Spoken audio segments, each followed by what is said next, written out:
Dahil wala si Stephen Curry sa ngayon ay maraming mga eksperimentong ginagawa itong si Coach Steve Kerr. At ang nais lang malaman ay kung ano bang stats ang meron sina Jordan Poole at Brandon Podziemski kung walang Stephen Curry. Parehong nag-i-struggle sa kanilang mga unang taon itong sina Poole and Podziemski. At heto naman yung kanilang stats kung walang Stephen Curry. Sa loob ng 26 games, si Jordan Poole ay mayroong 26 points, 5 assists, and 3 rebounds sa loob ng 26 na laban na walang Stephen Curry. Samantalang si Podziemski naman sa season na ito, sa loob ng 32 games ay mayroong 14 points, 6 rebounds, 4 assists sa loob ng 32 minutes. Mayroong mga factor na siyang nakaapekto rito. Yung kay Jordan Poole ay nandun pa si Kevon Looney, Andrew Wiggins, Andre Iguodala, Klay Thompson, pero nagagawang maka-score ni Jordan Poole ng 26 na puntos bawat laban. Samantalang si Podziemski sa ngayon, 14 points lamang mga idol. Malaki ang pagkakaiba ng kanilang puntos. Yung kay Jordan Poole bago siya i-trade ng Warriors, siya na sana ang susunod na next star kay Stephen Curry.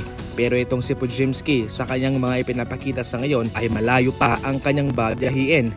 Para naman kay Jordan Poole kung sakaling hindi nangyari yung kay Draymond Green, malamang sa lamang ay nandito pa siya mga idol at siya na iba rin po ang kalagayan ng Golden State Warriors. Pero ganun talaga. Sa ngayon ating abangan kung sinusubukan nga lang ba ni Coach Steve Kerr itong si Podziemski sa kabila ng lahat ng mga issue na kinakaharap nito na tila pinapaboran niya ito palagi.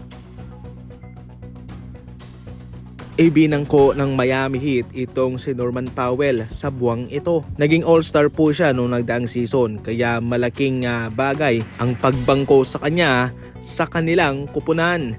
Pero mayroong rason. Una, yung injury management. Hindi kasi dapat na mabigyan siya ng mabigat na minuto kaya siya'y nasa bangko lang muna. At isa rin sa mga tinitingnan ay ang pagbagsak ng kanyang numero kaya siya'y pinalitan na muna. Pero hindi naman nangangahulugan na siya'y permanente na sa bench sapagkat meron din siyang reputasyon kaya siya'y ibabalik lang din. Pero ang malaking katanungan kung kailan, walang may nakakaalam. Sa ngayon, mas gusto ni Coach Erik Spoelstra ng mas malaking lineup at syempre base lang din sa kanilang mga makakalaban. Ang kanyang gustong ilagay sa posisyon nitong si Norman Powell ay itong si Jaime Jaquez Jr. Madali lang para sa atin na basahin ang mga balitang ibinangko ang isang starter pero para mismo sa player na yan ay malaking bagay po yan. Ngayon pa man ay naiintindihan rin po nitong si Powell ang nangyari pero sana dapat ang kanyang gusto ay maibalik na siya sa kanyang dating posisyon.